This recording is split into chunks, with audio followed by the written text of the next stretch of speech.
Muy bien, el cumplimiento de la Pascua y la plaga. Hoy vamos a ver de versículo 21 a 51, que es el final, el fin, digo, de capítulo 12.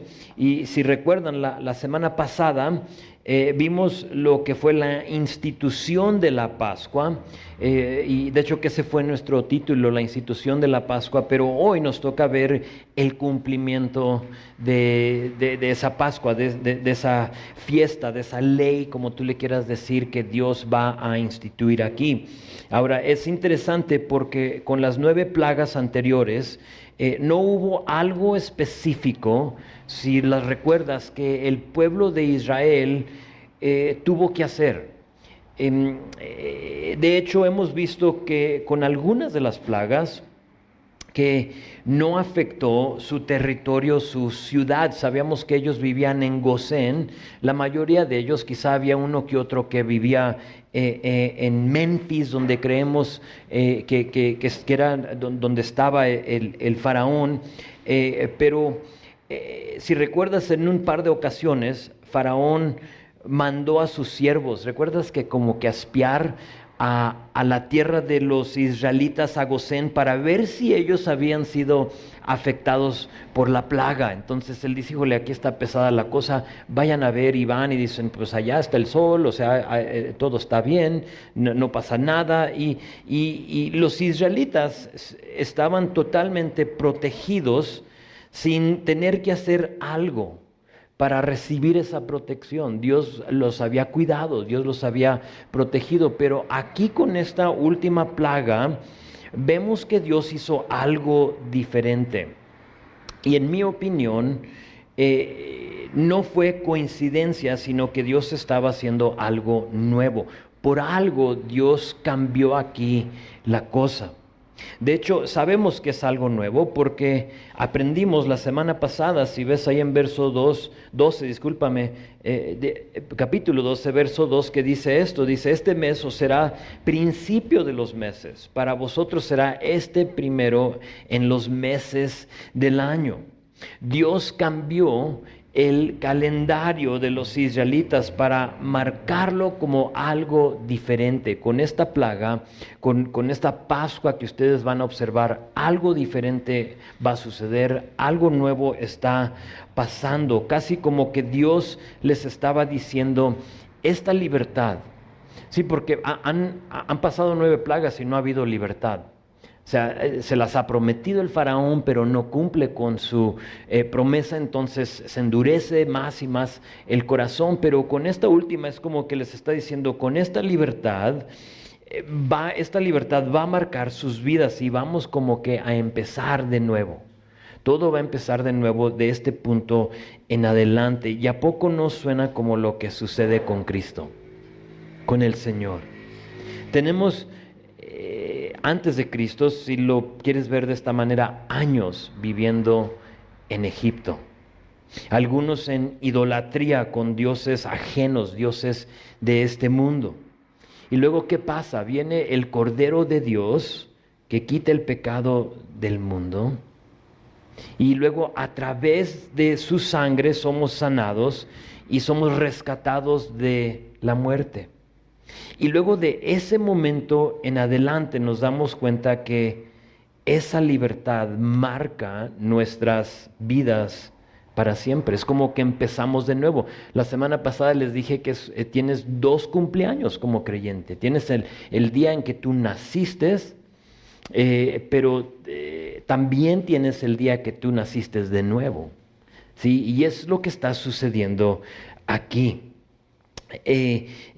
Dios le da instrucciones a Moisés, aquí en los primeros 20 versículos de capítulo 12, y ahora vamos a ver cómo se cumple esto, lo que él le ha dicho. Ahora Moisés tiene que venir delante de los israelitas y decirles, esto es lo que ha dicho Dios, entonces esto tenemos que hacer. Eso nos va a tocar ver hoy. Ahora recuerden, unos van a ser salvos mientras que otros van a ser heridos. Usa la palabra heridos, pero que unos van a morir. O sea, es básicamente lo que va a pasar.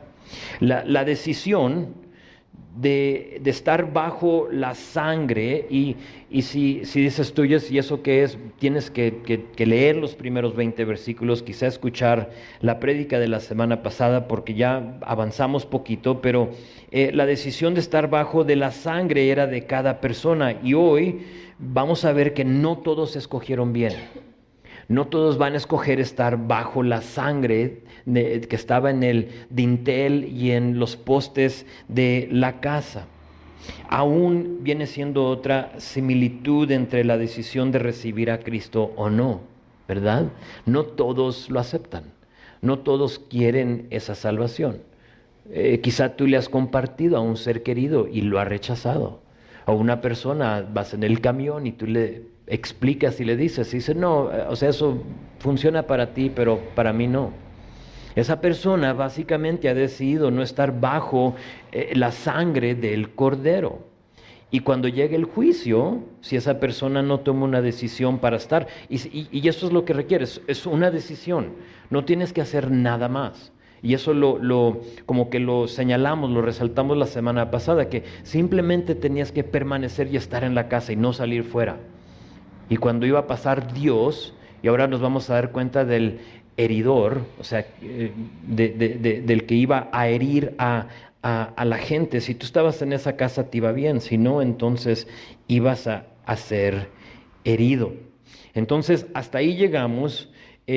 Moisés recibe instrucción, y luego ahora empezamos con la entrega del mensaje. Vean versículo 21 a 23, dice, y Moisés convocó a todos los ancianos de Israel y les dijo, sacad y tomaos corderos por vuestras familias y sacrificad la Pascua. Y tomad un manojo de hisopo y mojadlo en la sangre que estará en un lebrillo. Un lebrillo es una vasija. Y untad el dintel de los postes con la sangre que estará en el lebrillo, y ninguno de vosotros salga de las puertas de su casa hasta la mañana. Porque Jehová pasará hiriendo a los egipcios, y cuando vea la sangre en el dintel y en los dos postes, pasará Jehová aquella puerta, y no dejará entrar al heridor en vuestras casas para herir. Moisés empieza a dar instrucciones, y aquí en versículo 22 dice, tomen un manojo de hisopo y mójenlo de sangre para marcar lo que ya les había dicho, el marco, el dintel y los postes de la casa. Ahora, interesante, porque el hisopo será la planta o la hierba, lo que tú le quieras decir, escogida para aplicar la sangre a los sacrificios en el futuro. Va a ser parte de lo que se usará. Se usará para purificar al leproso en Levítico 14, versículo 6. El hisopo se va a usar para purificar las aguas en Números capítulo 19. Y si recuerdan, cuando Jesús estaba colgando en la cruz, ¿recuerdas que de las 7 cosas que dice Jesús de la cruz, una de ellas fue tengo sed? Y lo que pasó es que Él dice tengo sed, y lo que hacen ellos es que mojan una esponja con vinagre, creo, y la ponen en una rama de, ¿qué crees? De hisopo, y se la arriman hacia Él para que tome. Siempre, siempre, siempre en la Biblia el hisopo habla de purificación. Y aquí vemos la primera aplicación de eso. El que aplique la sangre con el hisopo será purificado, será rescatado, se puede decir. Entonces les dice, con este hisopo apliquen la sangre, y luego noten en verso 23, dice, cuando Jehová vea la sangre, pasará aquella puerta. La salvación vendrá a través de la sangre, y eso no dejará entrar fíjense verso 23, al heridor. Ahora, ¿quién es ese? No sé, pero realmente no lo quiero conocer. Yo no quiero saber quién es. Algunos dicen que es un ángel destructor. De hecho, que quizás unas traducciones diga así, si tú tienes una traducción diferente, quizás diga ángel, pero parece ser que es algo diferente a Dios, porque fíjense que Dios va a pasar y dice que Dios va a ver, pero el destruidor, otras versiones también dicen el destruidor, va a entrar o no entrar. ¿Sí? Entonces Dios iba a pasar y va a ver, y luego la chamba, se puede decir, de este ángel, si te gusta decirlo así, va a ser herir a los que no estén bajo la sangre. Esta es una de esas escrituras que te pueden consumir examinando cada palabra, cada aspecto, pero lo importante no es tanto quién es el destructor. Ahí a veces, depende quién eres, te puedes estancar con eso, ¿no? ¿Quién es? Y quiero saber, y necesito saber, o sea, ¿quién es? Pero no es tanto quién es el destructor, sino que si te vas a topar con él, sí o no. Eso para mí es lo importante, ¿sí? Porque realmente no importa quién es, si es un ángel, es un soldado, es una cristofanía, que una cristofanía es Cristo en el Antiguo Testamento, realmente no importa. Lo importante es, lo vas a ver sí o no, ¿sí? Estás bajo la sangre sí o no. Y eso era lo importante aquí. Bien les dice Moisés, los que estén bajo la sangre, los que no han salido de la casa, Dios va a pasar por esa casa.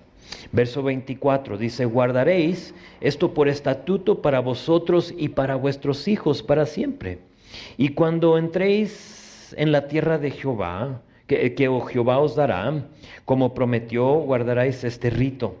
Y cuando os dijeren vuestros hijos, ¿qué es este rito? Dice, ¿qué es este rito vuestro? Vosotros responderéis, es la víctima de la Pascua de Jehová, el cual pasó por encima de las casas de los hijos de Israel en Egipto, cuando hirió a los egipcios y libró nuestras casas.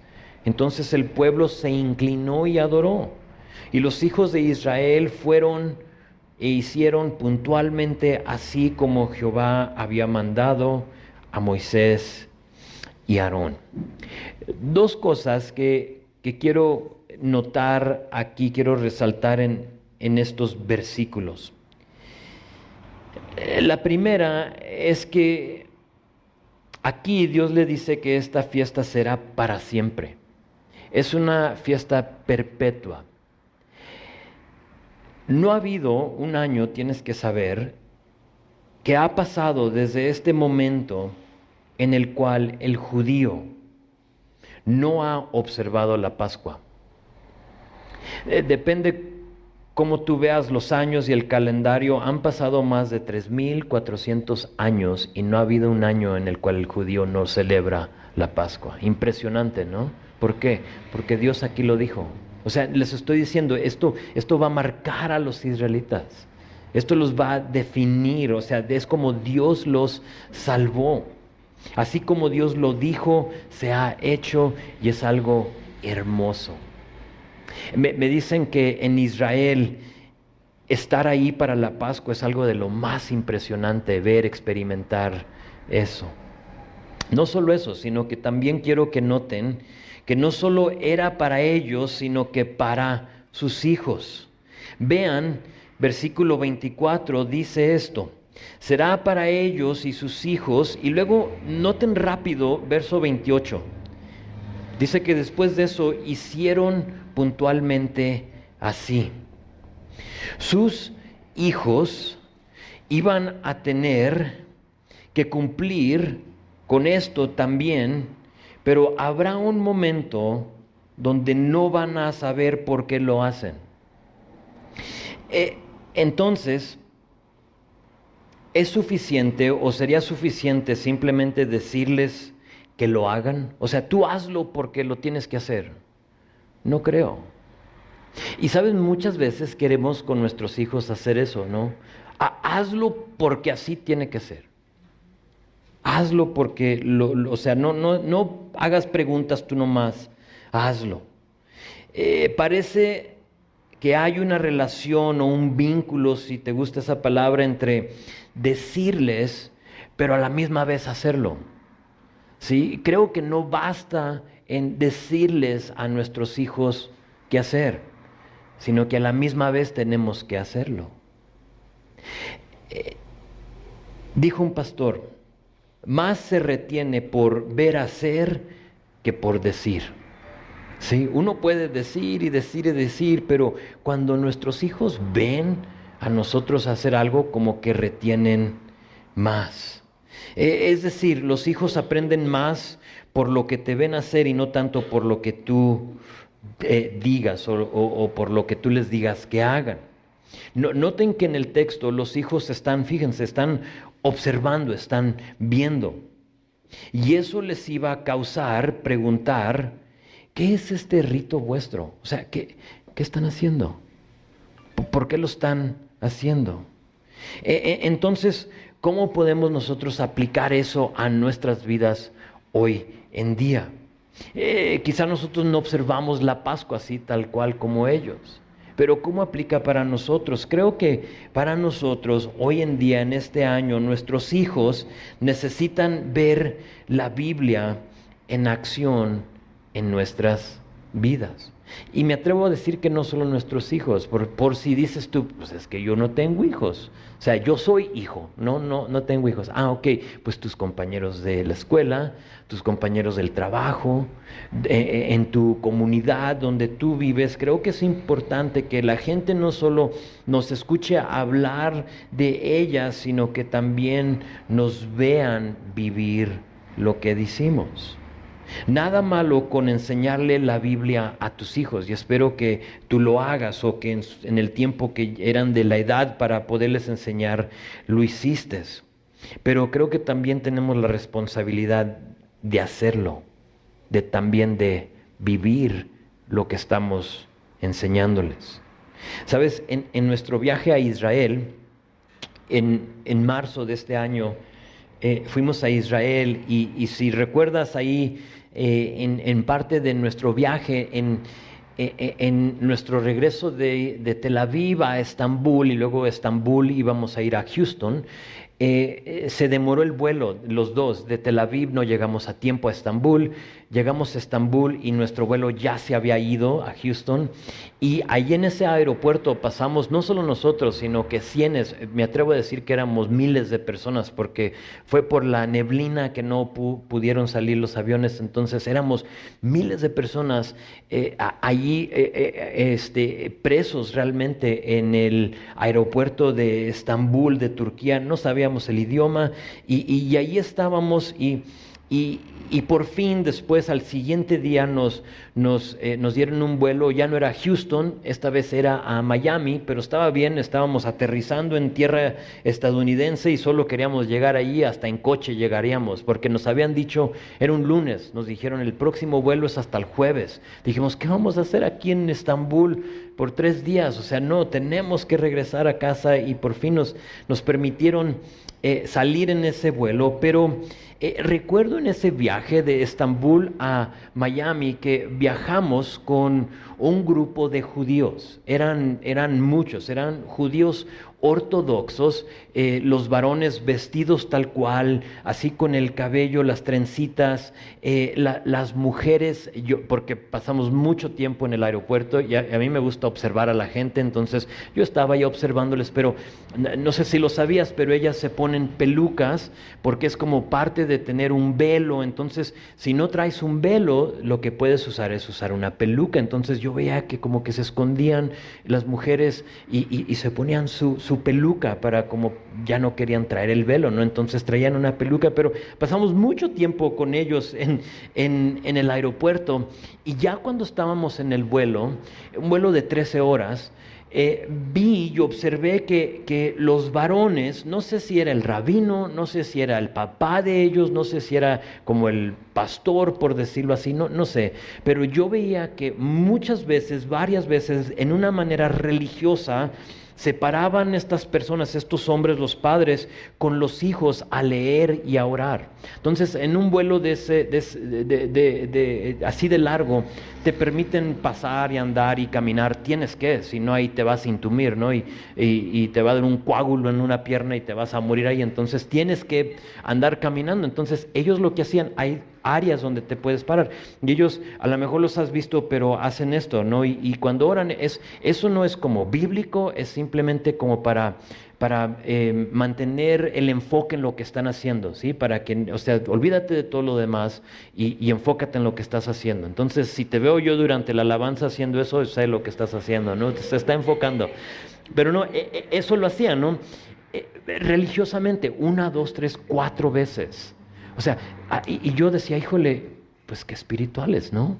O sea, yo estoy viendo películas, ¿no? O sea, yo no sé cuántas películas me aventé ahí en el avión. Fíjate, de 2 horas, 13 horas, dormí una que otra hora, me desperté para comer nomás.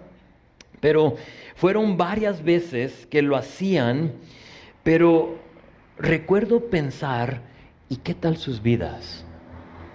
O sea, ¿qué tal sus vidas? ¿Y sabes por qué? Porque antes de eso, cuando por fin nos permiten a todos entrar y abordar el avión, íbamos todos, unos para acá, otros para allá, y nosotros estábamos como no sé, en fila número 1, ellos estaban en la cuarta, y yo iba caminando, y iba a mi fila, y una de las esposas de ellos, te digo, a lo mejor hasta sabía de quién era, porque pasamos mucho tiempo observándolos, pero una de las mujeres venía con su carriola y casi me atropella. O sea, yo iba para acá, ella venía para acá, yo no la vi, y yo me le metí en su línea donde ella iba, y me ve, y en una manera así enojada me dice, hazte un lado. Y yo dije, caray, o sea, ¿yo qué te hice? O sea, pues me hice un lado y ella pasó. Y en ese momento hice la conexión, ¿sí? Cuando estoy viendo lo religioso que se ven, pero a la misma vez la manera en que me trató su mujer, veo que es mejor enseñar la Biblia, sí, pero que es mejor vivirla. Sí, es mejor vivirla. O sea, tú le puedes decir, o sea, nos vamos a parar 10 veces en el avión, pero ¿qué tal con tus acciones? Y en ese momento vi esa conexión y dije, híjole, ¿qué tal sus vidas? O sea, ¿qué están viendo sus hijos? Y como dije, aquí en nuestro texto, versículo 28 dice que los niños iban a ver, discúlpame, que la gente iba a escuchar lo que se les dijo, y luego los hijos iban a estar viendo. Y ellos lo hicieron puntualmente en versículo 28.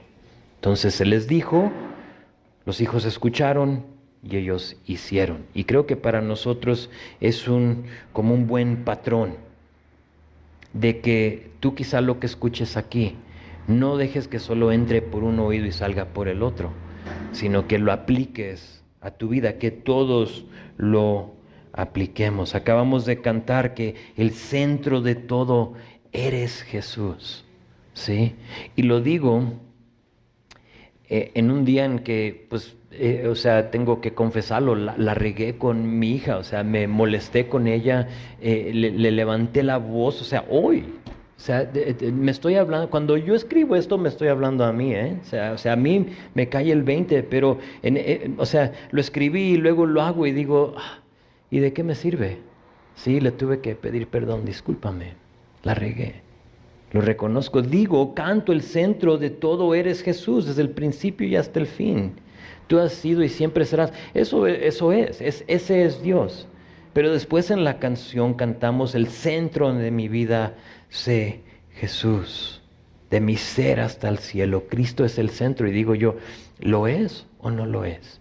¿Lo es a veces o no lo es? Ahora todos fallamos, todos la regamos, ¿sí? Pero ¿qué es el patrón? ¿Cuál es el patrón de tu vida? Eso es lo importante. Entonces, perdóname, Abby. Verso 29.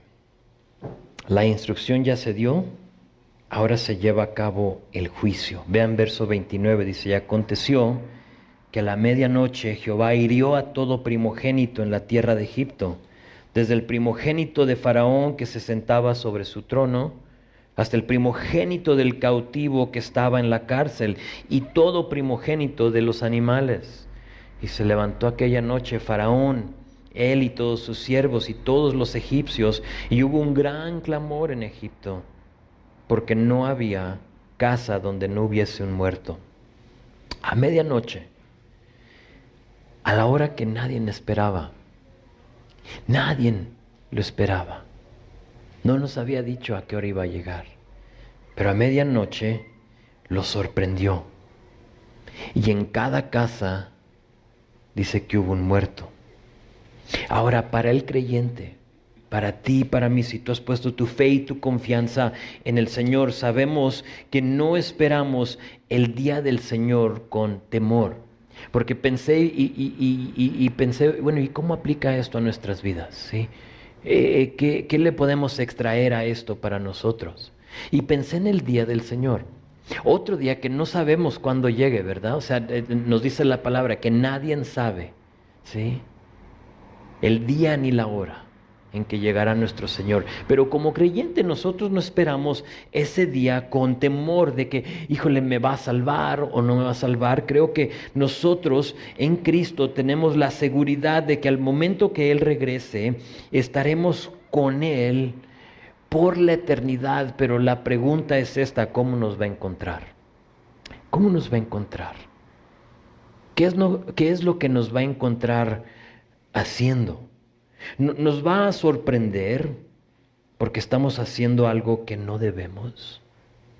Ahora, no lo digo como para infundir temor en ti, porque tu salvación es segura. ¿Sí estás conmigo? O sea, no es para que digas tú, ¿y me irá a llevar, sí o no? Te va a llevar. Cristo murió por tus pecados pasados, presentes, futuros. Entonces tú vas a estar en ese tren que va hacia el cielo. Pero ¿cómo te va a encontrar? ¿Qué vas a estar haciendo? Pensé en Mateo 24:42. Dice esto, te lo leo, lo puedes anotar y quizá leer todo el capítulo, está impresionante, pero en Mateo 24, versículo 42 dice: velad pues, porque no sabéis a qué hora ha de venir nuestro Señor. Pero sabed esto, que si el padre de familia supiese a qué hora el ladrón habría de venir, velaría, dice, y no dejaría minar su casa. Por tanto, también vosotros, ahora fíjate, está apelando a nosotros, también vosotros estad preparados, porque el Hijo del Hombre vendrá a la hora que no pensáis. ¿Quién es? Pues, fíjate, el siervo fiel y prudente, al cual puso su Señor sobre su casa, para que les dé el alimento a tiempo. Luego dice: bienaventurado aquel siervo al cual cuando su Señor venga le halle haciendo así. Mi oración es que el Señor nos encuentre a nosotros, los que ya vamos, ya tenemos el boleto, pero que cuando Él regrese por nosotros, que Él nos encuentre ocupados, en sus cosas como hijos fieles y prudentes. Una de las razones para vivir una vida piadosa, una vida entregada a Él, es para que nuestra vida le agrade cuando nos encuentre. Es para que cuando Él venga, le agrade tu vida. El vivir piadosamente no tiene nada que ver con merecerse o ganarse la salvación. Eso lo hizo Jesús en la cruz. La sangre de Él nos ha salvado. Entonces vivir piadosamente en una manera entregada tiene todo que ver con la manera que Él nos encuentra. ¿Cómo nos va a encontrar? ¿Cómo te va a encontrar el Señor? Aquí lo sorprendió. Y esa noche hubo un llanto, hubo un grito. Y recuerdan que estos egipcios han sufrido molestias. ¿Recuerdas los piojos? No cuando tú los tuviste, sino que ellos. Dices, sí, la semana pasada. No tú, sino que ellos, las ranas, no la de los pastitos aquí, las langostas. Eso causó una reacción en ellos, ¿no? Quizá, ¿te acuerdas que muy probable le clamaban a los dioses? O sea, ¿dónde estás? Han sufrido catástrofes naturales, agua en sangre, han sufrido ellos el granizo, han sufrido oscuridad y sin duda eso también causó una reacción. Han sufrido algunos padecimientos físicos, sabemos que hubo úlceras, ¿recuerdan esas úlceras? Imagínate el dolor de tener úlceras por todo tu cuerpo, llagas, pero ese creo fue un llanto, un gemido, un grito diferente al que se escuchó esta noche. Porque es una cosa ver a tu ser querido con llagas o lleno de úlceras, pero todavía respirando, y es otra cosa verlo muerto. ¿Sí? Y en ese momento se paran y ven que en cada casa había un muerto. Y todo fue por la soberbia de un hombre que se aferró y dijo, no los dejo ir.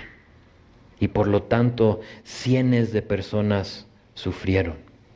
Ahora por fin, así como Dios lo había dicho, Faraón actúa como debía haber actuado desde el principio. Y vean versículo 31, ahí la llevamos, dice, e hizo llamar a Moisés y a Aarón de noche y les dijo, salid en medio de mi pueblo, vosotros y los hijos de Israel, e id, servid a Jehová como habéis dicho. Tomad también vuestras ovejas, dice, y vuestras vacas, como habéis dicho, e idos, y bendecidme también a mí. Y los egipcios apremiaban o apresuraban al pueblo, dándose prisa a echarlos de la tierra, porque decían, todos somos muertos. Ahora ellos no estaban muertos, pero cada casa sin sangre sí experimentó muerto, y ellos de esa manera lo veían, ¿no? Se ha muerto mi primogénito y por lo tanto yo me siento también así. Todos somos muertos. Verso 34, y llevó al pueblo su masa, antes de que se leudase su masa envueltas en sus sábanas sobre sus hombros. Esto habla del apuro que hubo en ese momento. Era como que, órale, ¿te acuerdas que tuvieron que comer la Pascua ya vestidos? O sea, ceñidos, ya con su bastón, con su vara, con sus zapatos. Es porque esto iba a suceder así en un instante. Y se llegó el momento, o sea, no hay tiempo, o sea, tú tráete la masa, después la van a cocer. Ahorita tú nomás tráetela, envuélvela en sábanas, ponla sobre tus hombros y llévatela. Y hicieron los hijos de Israel conforme al mandamiento de Moisés, pidiendo de los egipcios alhajas de plata y de oro y vestidos. Y Jehová dio gracia al pueblo delante de los egipcios, y les dieron cuanto pedían, y así despojaron a los egipcios. Me gusta versículo 36, dice, Jehová dio gracia al pueblo delante de los egipcios. Pon tu nombre ahí. Y Jehová dio gracia a Héctor delante de los egipcios. Sabemos que Egipto es el mundo en la Biblia. Regresar a Egipto sería como regresar al mundo, como un creyente. Y por lo tanto aquí dice que Dios le dio gracia al pueblo delante de ellos, del mundo. Y sabes, esa es mi oración, no solo para ti, sino que también para esta iglesia, como comunidad. Yo solo quiero, y este ha sido mi enfoque desde el principio, que los demás nos vean como iglesia y que sepan que simplemente queremos servir a Dios. ¿Hay visión para esta iglesia? Sí, que sirvamos a Dios. Esa es la visión que tenemos. Que tú y yo seamos aquellos que sirven a Dios y que seamos una luz a nuestra ciudad. Es todo, es realmente lo único que yo quiero ver de ustedes, que crezcan en el conocimiento de su Dios. ¿Para qué? Para que lo sirvan y para que vayan y sean luz. Creo yo que si mantenemos ese enfoque, que Dios nos dará gracia delante de nuestra ciudad, ¿sí? Que Dios nos dará gracia delante de los egipcios. Así lo veo yo. Si nuestro enfoque es ese, creo que todo va a estar bien. ¿Sí? Vamos a pasar por situaciones, vamos a tener problemas, pero y va a haber dificultades, pero creo que en general va a estar bien. Vamos a ver el favor de Dios en nuestras vidas.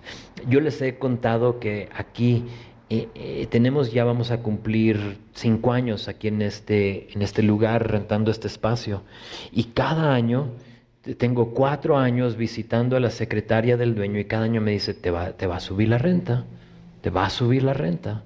Y yo, pues no queriendo que me la suba, ¿verdad? Pero yo, la escucho, no lo conocía muy bien y cada año le hablaba y le decía, señor Páramo, se cumplió otro año, me gustaría rentar más tiempo. ¿Y qué va a ser la renta? Y me decía, ¿y cuánto pagas? Él ni sabe, ¿verdad? O sea, ¿y cuánto pagas? Le decía, pues pagamos tanto. Me dice, vamos a dejarlo así. Y pasaba el primer año, llegaba el segundo, te va a subir la renta, vamos a dejarlo así. Y en los 4 o 5 años que tenemos aquí, jamás nos ha incrementado la renta. El favor de Dios. Ahora, no quiere decir que mañana no me hable y me diga, te vamos a incrementar la renta. O sea, así pasa, ¿no? Y ya sería que Dios también se encargue de eso, ¿no? A lo mejor es porque lo podemos pagar, a lo mejor es porque Él nos está moviendo a otro lugar. No es para que nos canse, nos cause un temor o algo así, nada. Simplemente, Señor, tú sabes. Entonces, eso es mi oración, eso es lo que quiero yo, que seamos luz, que le sirvamos a Él. Y que creo que con eso Dios nos va a dar favor, nos va a mostrar su gracia delante del pueblo.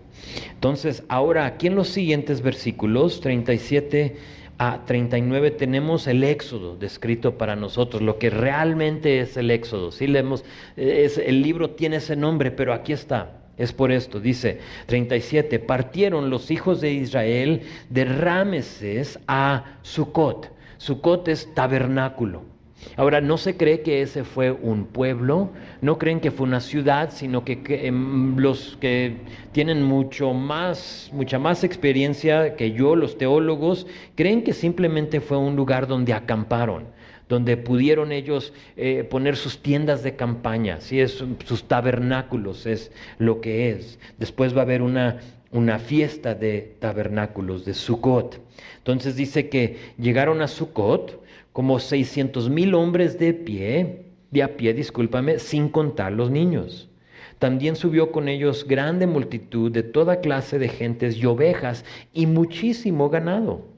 Y cocieron tortas sin levadura de la masa que habían sacado de Egipto, pues no habían leudado porque al echarlos fuera los egipcios, no habían tenido tiempo ni para prepararse comida, o sea, ya habían comido, por eso es que era la Pascua, ya habían todos disfrutado de eso, pero ahora era tiempo de salir.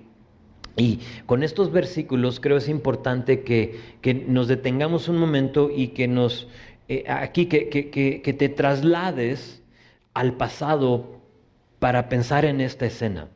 O sea, piensa como que estás tú allí en la tierra de Gosén, que es Rameses, que es parte de esa área, y son 600,000 hombres.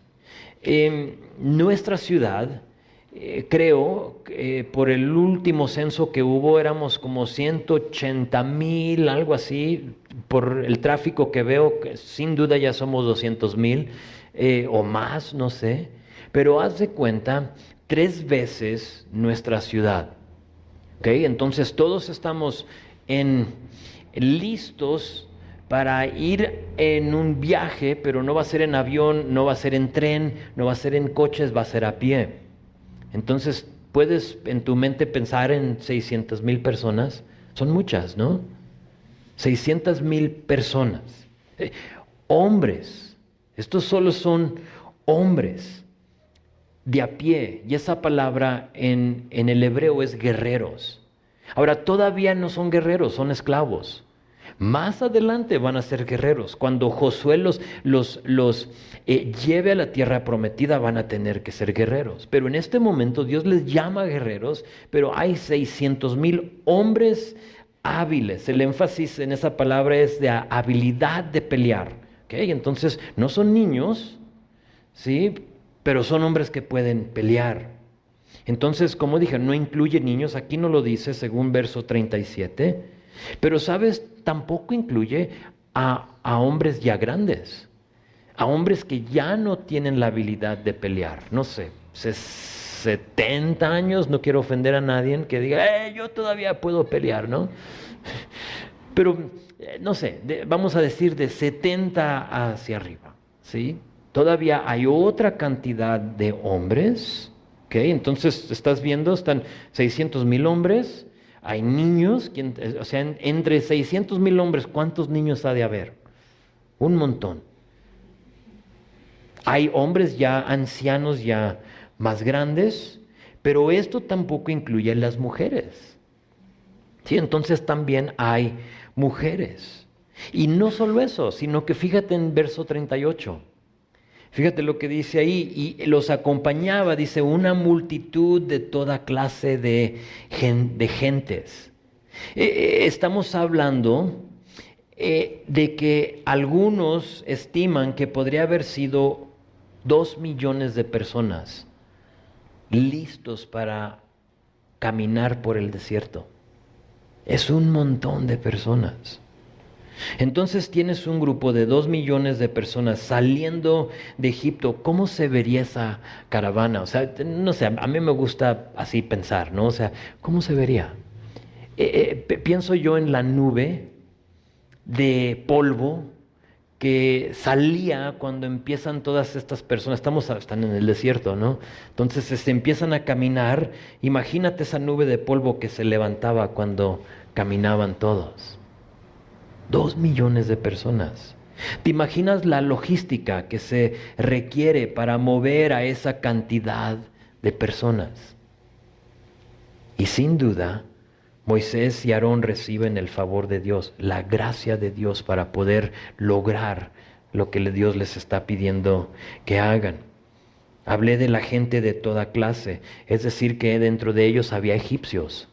Dentro de ellos había gente de otras naciones, gente que sin duda vio lo que Dios había hecho con las plagas y dijo, no, aquí no me quedo, yo mejor me voy con ellos. Ahora vamos a ver que Dios va a hacer provisión para ellos, porque ellos no van a poder tomar de la Pascua, participar en ello, pero sí va a haber provisión. Entonces, el éxodo fue algo de repente. Vamos a decir, 2 millones de personas apresuradamente salen, hombres, mujeres, niños, extranjeros, y aparte de eso no lo mencioné, pero era muchísimo ganado. O sea, piensa en todo este grupo de personas saliendo. Verso 40 dice, el tiempo que los hijos de Israel habitaron en Egipto fue 430 años. Y pasados los 430 años, en el mismo día, todas las huestes de Jehová salieron de la tierra de Egipto. Ahora, me voy a detener ahí, no voy a pasar mucho tiempo en esto, pero depende qué tanto tú le quieras escarbar. De nuevo, si tú eres una persona que te gusta ver esto, los números, y te interesan y quieres ver exactamente, porque aquí dice 430, en otro lugar dice 400, entonces, ¿cuántos eran? Sí, depende cómo tú lo veas. Dice aquí que fueron 430 años, ¿sí? Que estuvieron en Egipto. Ahora, si tú haces la matemática desde que Abraham salió de su parentela, llegas a un número. Si tú mejor dices, no, es que la matemática debe de ser desde que llegó José a Egipto, porque quizás a eso se refiere, entonces llegas a otra conclusión, más allá. Si tú haces tus cuentas desde cuando llegó Jacob a Egipto, entonces llegas a otra cantidad. Y sabes que creo que aquí lo importante no es el número. De nuevo, es una de esas cosas que a veces nos perdemos en querer saber exactamente el número, ¿sí? Y sí lo hay, y lo iba a detallar, pero decidí no hacerlo. Porque realmente creo que estamos de acuerdo que fue muchísimo tiempo, ¿sí? Fueron muchos años. 400, 430, 427. Realmente creo que ese no es el enfoque. ¿Sabes cuál creo que es el enfoque aquí? Es en ver la gracia y la misericordia de Dios con los israelitas. Y te digo por qué. Piénsenlo conmigo. Un grupo de personas que ha estado viviendo en otra cultura, o sea, recuerdas, dejaron de vivir en su lugar y se fueron a Egipto. O sea, cuando Jacob llega con todos sus hijos, con todo lo que él tenía, eran 60 y tantas personas, creo, las que llegaron a Egipto, ¿sí? Y ahora son 2 millones, pero cuando un grupo entra a otra cultura y pasa tanto tiempo en esa cultura, se van a disolver en esa cultura, no sé si es la palabra correcta, pero eventualmente te vas a integrar a esa cultura, vas a formar parte de ese grupo. ¿Sí? Y es difícil mantener tu identidad en un lugar. O sea, nosotros no vivimos 400 años, ¿sí? Pero créeme, si tú te vas de aquí a Estados Unidos, otra cultura, y tú ahí pasas 4 generaciones o 400 años ahí, tu familia, eventualmente no te vas a ver como mexicano, ¿sí? El apellido nadie te lo puede cambiar, pero ya vas a hablar inglés, vas a observar sus fiestas, o sea, las cosas que ellos hacen, eso pasa a través del tiempo. Y eso puede suceder en 10, 20, 30 años. Pero imagínate 430 años. Ya no hubieran existido, pero aquí vemos que Dios los preservó. Y creo que ese es el punto, que Dios pasaron 430 años y todavía siguen siendo israelitas. Siguen siendo los hijos de Dios. ¿Por qué? Y esto no se nos puede perder. Ese es el punto. Que nos olvidemos del objetivo de Dios en esto. Que el Mesías iba a salir de este grupo de personas. Entonces no se pudieron integrar a los egipcios. Unos ya lo estaban haciendo y por lo tanto el éxodo. Pero este grupo de estas personas de la tribu de Judá iba a venir el Mesías. Entonces tuvieron que mantener su identidad, y si fueron 400, 420, 430, los que sean, no importa. Lo impresionante es que Dios lo hizo y tuvo misericordia de ellos. Vamos a terminar, versículo 42, dice: aquí van a ser las restricciones, las instrucciones de la Pascua. Es noche de guardar para Jehová, estamos hablando de la Pascua, por haberlos sacado en ella de la tierra de Egipto. Esta noche deben guardarla para Jehová todos los hijos de Israel en sus generaciones. Y Jehová dijo a Moisés y Aarón: esta es la ordenanza de la Pascua, ningún extraño comerá de ella. Mas todo siervo humano comprado por dinero comerá de ella después que lo hubierais circuncidado. Entonces, de aquellos de otras tribus, los egipcios de otras naciones, no tribus, de otras naciones de los egipcios, aquí les hace provisión para si ellos quieren hacerlo. El extranjero y el jornalero no comerán de ella. Se comerá en una casa, y no llevarás de aquella carne fuera de ella, ni quebraréis hueso suyo. Toda la congregación, no está hablando de los extranjeros y jornaleros, está hablando del sacrificio, del holocausto. No es que no le quiebres las piernas a los demás, no. Toda la congregación de Israel lo hará.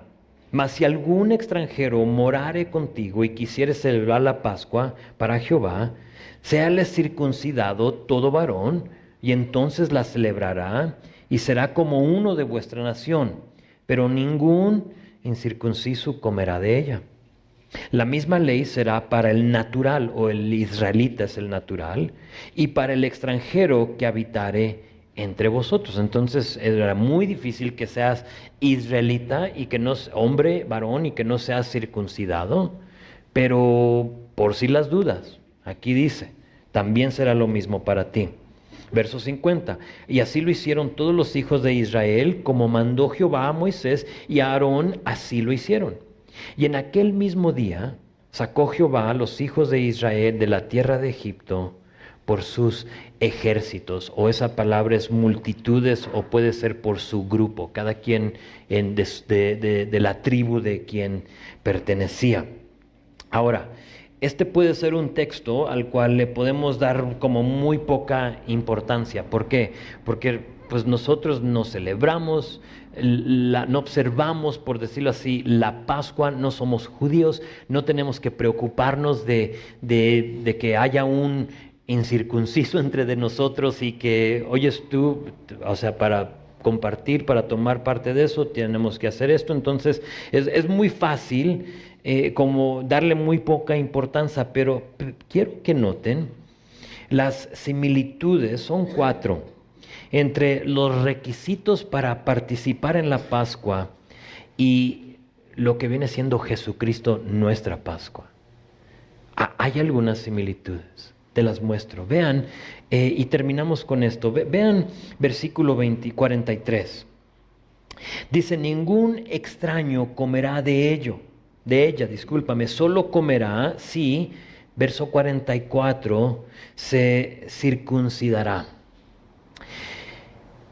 El perdón, la vida eterna, la salvación que tenemos en Cristo solo puede ser recibida por el que se convierte.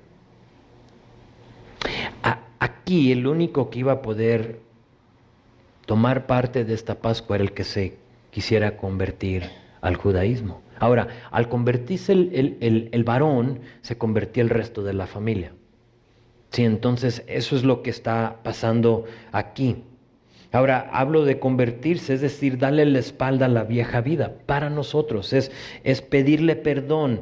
Dejen que Jesucristo circuncide nuestro corazón. ¿Qué quiere decir eso? Es eliminar la carne, es eliminar ese pecado de nuestro corazón. ¿Cómo lo hace?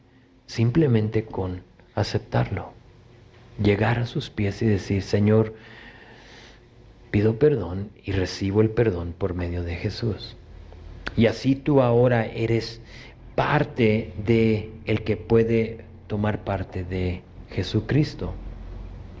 Entonces, para que el heridor, el destructor no te juzgue, tendrás que acudir al perdonador, que es Jesucristo. Si hay un heridor, ya hay un perdonador. Y uno te cuida del otro. Entonces la primera cosa era que se tenían que circuncidar. Pero también la segunda cosa, noten en versículo 46. Dice, se comerá en una casa y no llevarás de aquella carne fuera de ella. Esto iba a ser algo familiar. Cada casa lo iba a celebrar. Ahora, para nosotros, nuestra fe en Cristo nunca fue para que la vivamos a solas. Nunca. Dios no te salvó para salvarte y luego que tú ya sigas y vivas una vida ¿cómo se llama? El llanero solitario, así se llama, ¿sí? De que tú andes ahí haciendo lo que tú quieras. No.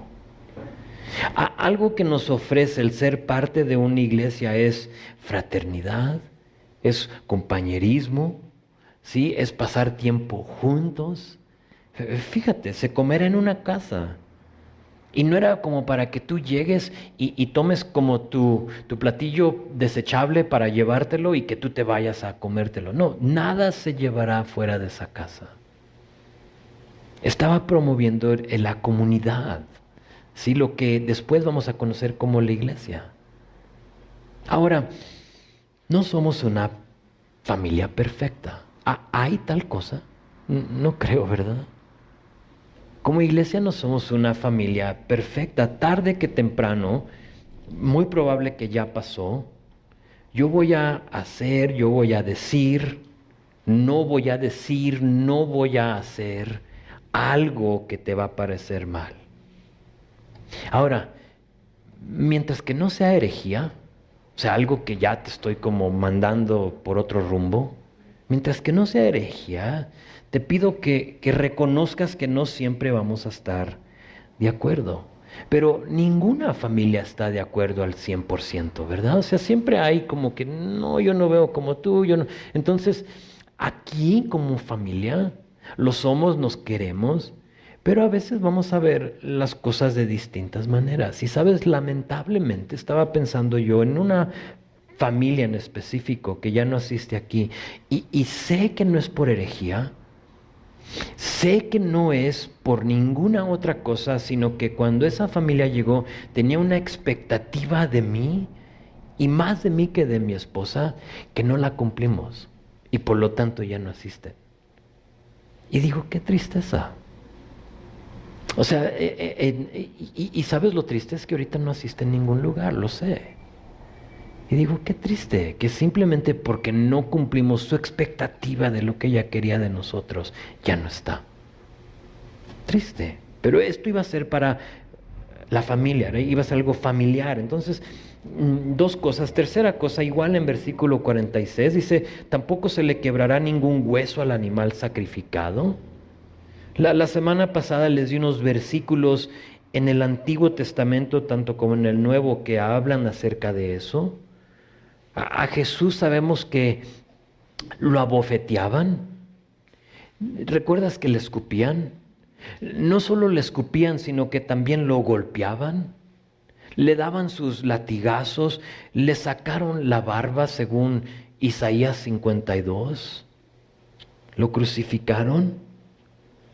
Y dice Isaías 52 también que lo desfiguraron de tal grado que no parecía como un hombre.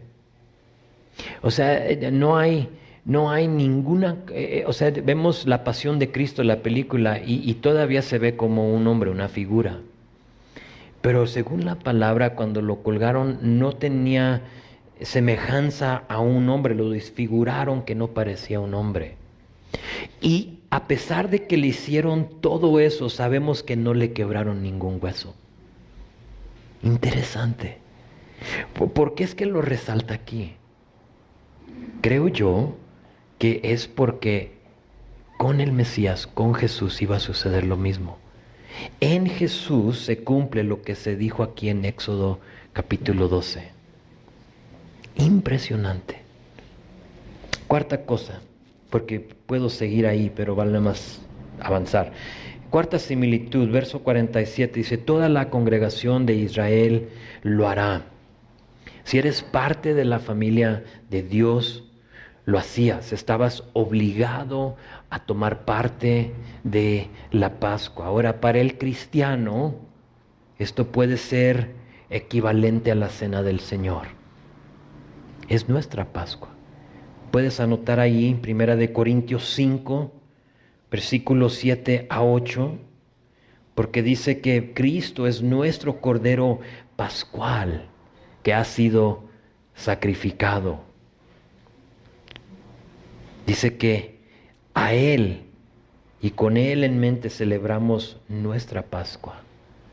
Entonces todos lo hacían. Jesús es nuestro Cordero Pascual, es por su sangre que hemos sido rescatados. Sabemos que sin el derramamiento de sangre no hay perdón y que es por su sangre salpicada que hay salvación. Y por lo tanto lo recordamos en la cena del Señor.